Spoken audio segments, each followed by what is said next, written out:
लेकिन अगर हम बाकी इसके आसपास के मंदिरों की बात करें तो वहां को लेकर क्या तैयारी है? क्योंकि पिछली बार देखा था गिनीज वर्ल्ड रिकॉर्ड की टीम पहुंची थी, दिए गिने थे, एक वर्ल्ड रिकॉर्ड बना था। इस बार भी वैसा ही एक मंजर बना हुआ है।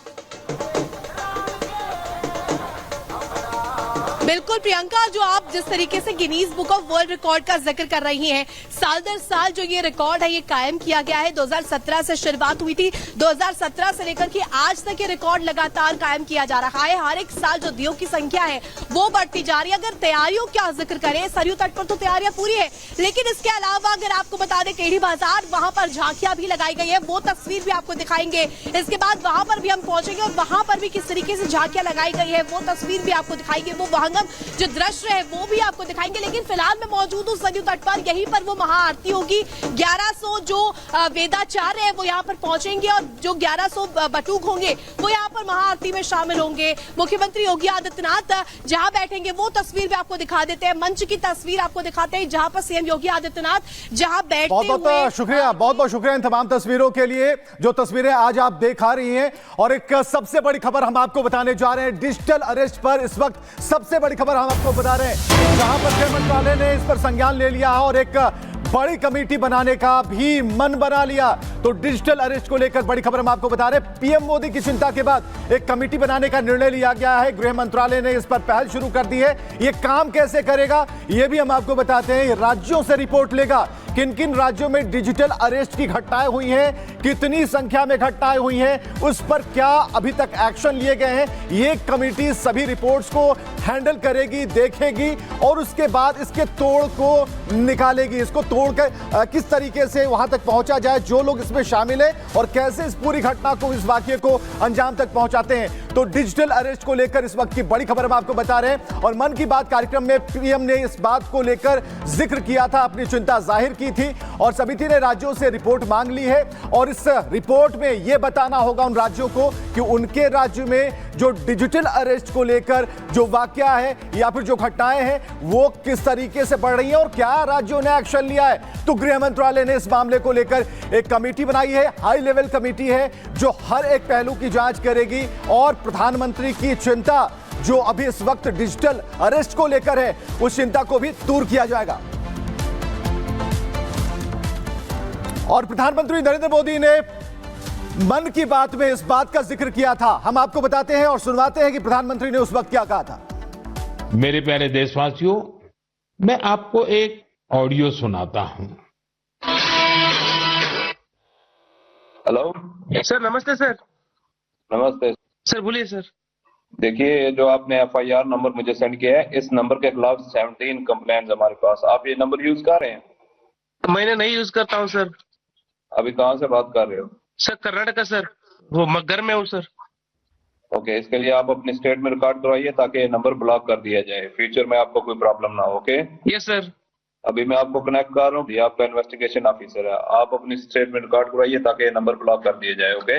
तो दीपावली से पहले अब हर साल पटाखे के खिलाफ एक नई मुहिम शुरू हो जाती है। पटाखे फोड़ने से प्रदूषण पर ज्ञान देने वालों की कतार लंबी होती चली जाती है। स्लोगन शुरू हो जाता है, से नो टू क्रैकर्स, ये दिए जाने लगते हैं स्लोगन्स। लेकिन ये सिर्फ हिंदुओं के त्योहारों के समय ही ऐसा क्यों होता है, ये सवाल लगातार खड़ा हो रहा है। ये बहस भी साधु संतों के बीच में खड़ी हो जाती है कि आखिर पटाखों को लेकर इस तरीके से क्यों सवाल खड़े किए जाते हैं, यानी कि हिंदू त्योहारों को लेकर ऐसा क्यों किया जाता है। रिपोर्ट आपको दिखाते हैं।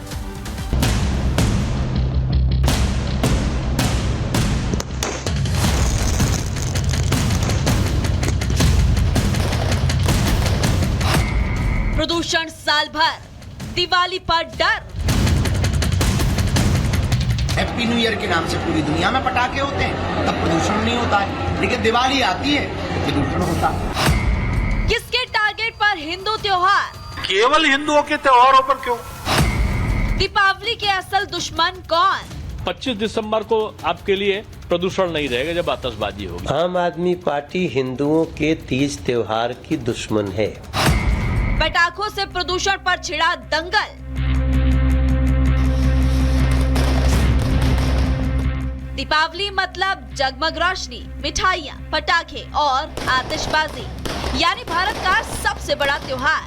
हर हिंदुस्तानी चाहे बच्चा हो, बड़ा हो या फिर बुजुर्ग, पूरी उम्र उमंग के साथ ये त्योहार मनाते हैं। श्री राम के घर लौटने की खुशी में देश के कोने कोने में जश्न मनाया जाता है।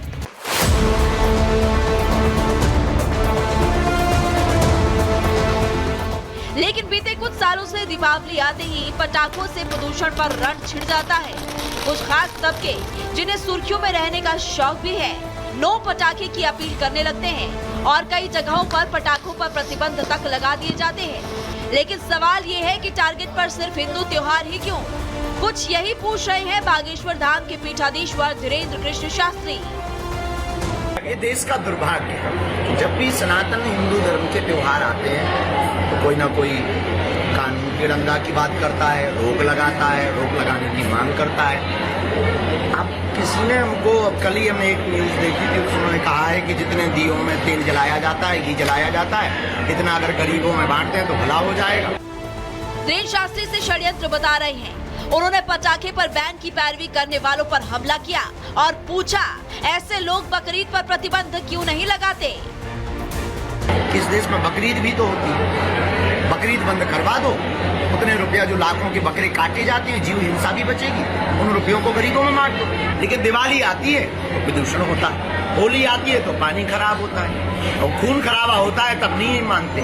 ये दो पक्षीय नियम लगाने की जो बातें करते हैं, ऐसे लोगों के ऊपर ही हमें सुतली बम रखवाना है। भैया हम तो दिवाली अच्छे से मनाएंगे, सुतली बम खरीद लिया। दीपावली आते ही पर्यावरण की चिंता सताने लगती है। वातावरण के बारे में पता हो या नहीं, लेकिन ज्ञान देना शुरू कर देते हैं और पटाखों के साथ प्रदूषण के नाम पर बहस छिड़ जाती है। सनातनी त्योहारों पर दोहरे रवैये अपनाकर सियासत करने वालों को मोहन भागवत ने क्या संदेश दिया, जरा सुन लीजिए। पटाखों की बात है, पोल्यूशन की बात आती है। आपको पता है कि पहले पटाखे बनते थे वो मिलावट के नहीं बनते थे, वो शुद्ध बारूद के बनते थे। और खेती का सारा काम होने के बाद, एक फसल होने के बाद, वर्षा के बाद जो कीड़े बनते थे और तकलीफ देते थे सबको, इन पटाखों के धुएं के कारण उनका कुछ नियंत्रण हो जाता था। आप ये कहो कि पर्यावरण के लिए खतरा है और हिंदुओं में सुधार की परंपरा है, तो इसका विचार करना चाहिए, तो लोग मानेंगे ना। जिस ढंग से ये किया जाता है वो ढंग मन में शंकाएं पैदा करता है, और वास्तव में अगर ये उद्देश्य है तो वो नहीं करना चाहिए। दिल्ली में बढ़ते प्रदूषण के नाम पर पटाखों पर बैन लगा दिया गया है, जिसके बाद अब सवाल उठ रहे हैं कि क्या सिर्फ हिंदू त्योहारों में पटाखों पर बैन लगाकर इसे रोका जा सकता है या फिर ये साजिश के तहत किया जा रहा है।